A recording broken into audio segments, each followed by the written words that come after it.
Hello friends, नमस्कार। Latest stock update में आपका स्वागत है। और इस वीडियो में आज हम बात करने वाले हैं पीसी ज्वेलर लिमिटेड की। और इस कंपनी का Q3 क्वार्टर का आपने रिजल्ट्स तो देखा ही होगा, तो यहाँ पे Q3 क्वार्टर के रिजल्ट्स के अबाउट भी हम चर्चा करेंगे। साथ में यहाँ पे पीसी ज्वेलर्स में क्या अप ट्रेंड आया है या नहीं आया इस स्टॉक में, इसके बारे में ही हम डिस्कस करेंगे। कंप्लीट एनालिसिस करने वाले हैं पीसी ज्वेलर्स लिमिटेड के अबाउट। लेकिन यहाँ पे मैं वीडियो स्टार्ट करूँ उससे पहले दोस्तों मैं आपसे रिक्वेस्ट करूंगा, यहाँ पे वीडियो को अधिक से अधिक लाइक करें। आप नए हैं तो चैनल को सब्सक्राइब करके जरूर चलिएगा। साथ ही साथ दोस्तों डिस्क्लेमर कि मैं यहाँ पे सेबी रजिस्टर्ड एडवाइजर नहीं हूँ, तो यहाँ पे मैं किसी भी प्रकार के स्टॉक में इन्वेस्टमेंट रिकमेंडेशन बिल्कुल भी नहीं देता हूँ। इस चीज़ का बिल्कुल आप ध्यान रखें। अगर आप देखें एक महीने में पीसी ज्वेलर्स में यहाँ पे 12% की यहाँ पे ऑलमोस्ट आपको तेजी देखने को मिला है एक महीने के अंदर अंदर। लेकिन अगर हम बात करें यहाँ पे कि ये 10 रुपया से नीचे कब से नहीं गया है, अगर आप देखें यहाँ पे नंबर आप देखिएगा तो 2 जनवरी को 9 रुपया 55 पैसा पे ट्रेड होता हुआ नजर आया। उसके बाद 9 रुपया 25 पैसा पे 5 जनवरी को देखने को मिला। उसके बाद 5 जनवरी से अब तक फरवरी आने वाला है, अब तक ये स्टॉक 10 रुपया से नीचे नहीं गया। यानी मतलब बहुत अच्छे लेवल पे अब ये ट्रेड कर रहा है इसी लेवल पे। और जब भी रैली आएगी तो इससे ऊपर निकलता हुआ नजर आएगा इसका स्टॉक पीसी ज्वेलर्स लिमिटेड का। यानी आप फिर देखेंगे इसको 11 रुपया 12 रुपये पे इसके शेयर प्राइस आपको देखने को मिलने वाला है आने वाले कुछ समय में। अगर आप देखें यहाँ पे चार्ट में आपको क्लियर दिख रहा होगा कि ये स्टॉक जब ये नीचे गया था, सबसे नीचे लो लगाया, उसके बाद से जब से ऊपर आया है तो यहाँ पे एक तरह से रेजिस्टेंस फेस कर रहा है इस लेवल पे। और इस लेवल के को जब क्रॉस कर देगा तब यहाँ पे स्टॉक में तेजी देखने को मिलने वाला है। अगर आप देखें तो 11 रुपया को एक क्रॉस करके सस्टेन नहीं कर पा रहा है। 11 रुपया अगर जिस दिन ये क्रॉस करके सस्टेन कर गया एक दो दिन, उसके बाद इस स्टॉक में फिर एक बड़ा लेवल जो आपको देखने को मिलेगा 12 रुपया के ऊपर सस्टेन करना फिर जरूरी होगा। उसके बाद ही अपसाइड आपको देखने को मिलने के चांसेस होगा। तो दोस्तों यहाँ पे पीसी ज्वेलर्स लिमिटेड की मैं पूरी डिटेल जानकारी आपके साथ साझा करूंगा इस वीडियो में।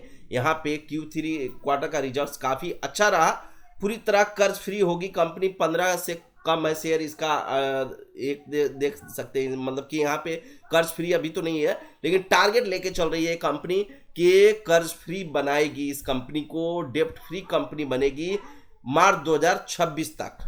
यहाँ पे पीसी ज्वेलर्स में अगर आप देखें तो यहाँ पे इसके पी है जो काफी नीचे लेवल पे आपको देखने को मिल रहा है। अगर इसके पीयर्स कंपनियों में कंपेयर किया जाए तो यहाँ पे इसका पी सबसे लो लेवल पे आपको देखने को मिलेगा। अगर मैं यहाँ पे अगर पीयर्स कंपनी के बीच जाए तो यहाँ पे अगर आप देखें तो सबसे लो पी किसका है, जो कंपनी प्रॉफिट में है, सबसे लो पी है जो पीसी ज्वेलर्स का है 11 रुपीज 86 पैसा का।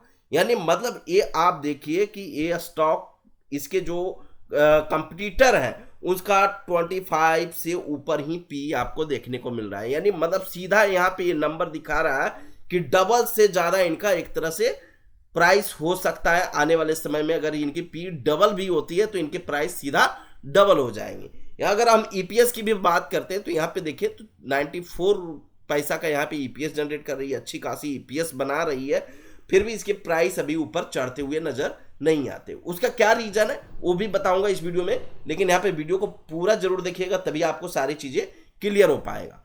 यहाँ पे आपने देखा होगा बीते इस टाइम में कल्याण ज्वेलर्स में भी भारी गिरावट देखने को मिला है। यहाँ पे टाइटन कंपनी के शेयर्स में अगर आप देखें तो यहाँ पे 85 की पी सबसे हाईएस्ट पी पे ट्रेड कर रहा है, लेकिन कल्याण ज्वेलर्स काफी ज्यादा गिरा है। अगर कल्याण ज्वेलर्स का शेयर अगर आप देखें तो अभी के टाइम पे 361 रुपया तक आ गया है। इसके पहले भी मैं कल्याण ज्वेलर्स का वीडियो बनाया था, फिर मैं आपको कंटिन्यू इसके बाद में ये वीडियो कल्याण ज्वेलर्स का भी दे दूंगा। लेकिन यहाँ पे अगर आप देखें तो पीसी ज्वेलर्स जो एक तरह से कहें कि अंडर वैल्यूड स्टॉक है, यहाँ पे कह सकते हैं, क्योंकि यहाँ पे 9 रुपया 88 पैसे का इसका बुक वैल्यू है। और यहाँ पे कंपनी का जो एक तरह से प्राइस टू बुक वैल्यू देखें तो 1.08 टाइम्स से ऊपर ट्रेड कर रही है। मात्र यहाँ पे प्रमोटर 37.20% की होल्डिंग रखे हुए हैं, डेब्ट टू इक्विटी 0.22 है, 1594 करोड़ का यहाँ पे कर्ज है कंपनी के ऊपर, 6513 करोड़ का इनके पास फिलहाल आपको रिजर्व देखने को मिल रहा है। यहाँ पे कंपनी के एक तरह से देखें तो रिटर्न ऑन इक्विटी काफ़ी अच्छा तो नहीं कह सकते, एवरेज है, लेकिन रिटर्न और कैपिटल एम्प्लॉय बहुत ही कम है, बहुत कम बना के दे रही है पैसा अपने शेयर होल्डर को।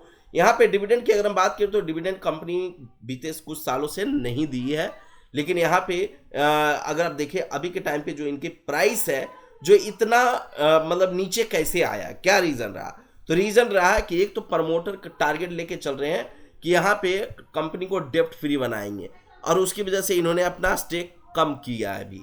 प्लस यहाँ पे आप देखिएगा कि यहाँ पे जो FIS है जो सितंबर से दिसंबर में बहुत कम यहाँ पे मतलब कि एक तरह से बढ़ोतरी देखने को ही नहीं मिला, यहाँ पे गिरावट देखने को मिला इनकी होल्डिंग में, यानी मतलब FIS यहाँ पे सेलिंग करते नजर आए, वहीं DIS भी यहाँ पे सेलिंग करते हुए नजर आए। लेकिन मार्च 2025 और से लेके जून 2025 तक देखा जाए तो यहाँ पे FIS खरीद रहे थे, DIS भी खरीदे थे, तो यहाँ पे इसकी प्राइस था जो दिसंबर 2024 से बढ़ना स्टार्ट हो गया था, बहुत तेजी से अपसाइड की ओर गया था और इसके प्राइस काफी ऊपर चले आए थे।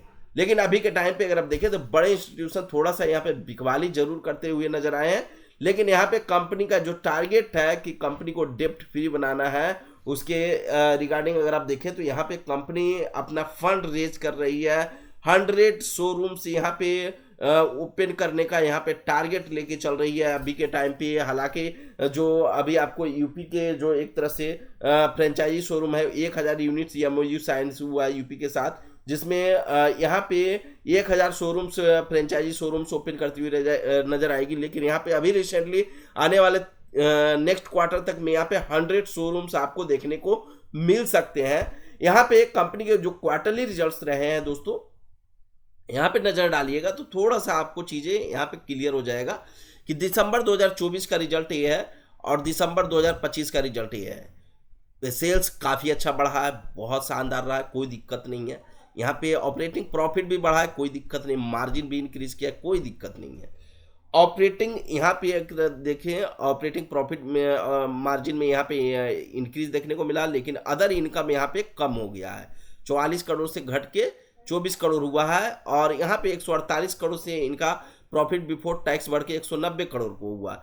यहाँ पे देखिए नेट प्रॉफिट में बढ़ोतरी है, लेकिन ईयर ऑन ईयर बेसिस पे ग्रोथ है, लेकिन क्वार्टर एंड क्वार्टर बेसिस पे प्रॉफिट में गिरावट है। यहाँ पे प्रॉफिट में देखिए गिरावट है क्योंकि -2% यहाँ पे आपको देखने को मिल रहा है टैक्सेस रिलीफ मिला है, जिसकी वजह से यहाँ पे 206 करोड़ से 210 करोड़ हो गया है, यानी मतलब 4 करोड़ यहाँ पे इंक्रीज हुआ है। प्लस अगर आप देखें इनका अदर इनकम ज़्यादा आया था, हालांकि यहाँ पे ऑपरेटिंग प्रॉफिट एक्चुअल जो प्रॉफिट है उसमें से यहाँ बढ़ोतरी है, लेकिन नेट प्रॉफिट में आके यहाँ पे गिरावट देखने को मिला है। प्लस यहाँ पे अगर आप देखें तो ईयर ऑन ईयर बेसिस बहुत अच्छा परफॉर्मेंस देती हुई नजर आ रही कंपनी। 578 करोड़ से बढ़ के 656 करोड़ इनका नेट प्रॉफिट हुआ, 18% से मार्जिन बढ़ के 21% मार्जिन हुआ। इनका सेल्स बढ़ा है, प्रॉफिट बढ़ा है, प्रॉफिट आफ्टर टैक्स यहाँ पे काफ़ी अच्छा आपको देखने को मिल रहा है प्रॉफिट।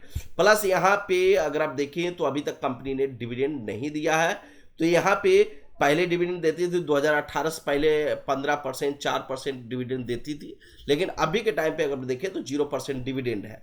हालांकि यहाँ बैलेंस शीट में काफ़ी अच्छा इंप्रूवमेंट आपको देखने को मिल चुका है दोस्तों। तो पीसी ज्वेलर्स में एक तरह से कह सकते हैं कि यहाँ पे अपसाइड की ओर बेसिकली मूवमेंट के लिए यहाँ पे रेडी हो रहा है और ये स्टॉक बहुत जल्दी अपसाइड दिखा सकता है। लेकिन दोस्तों मैं आपसे रिक्वेस्ट करूंगा यहाँ पे कि वीडियो को लाइक एंड चैनल को सब्सक्राइब जरूर करिएगा, लेकिन यहाँ पे मैं किसी भी प्रकार के स्टॉक में इन्वेस्टमेंट रिकमेंडेशन बिल्कुल भी नहीं देता हूँ, इस चीज़ का बिल्कुल आप ध्यान रखें। और फिर से मिलते हैं नेक्स्ट वीडियो में लेटेस्ट न्यूज़ के साथ दोस्तों।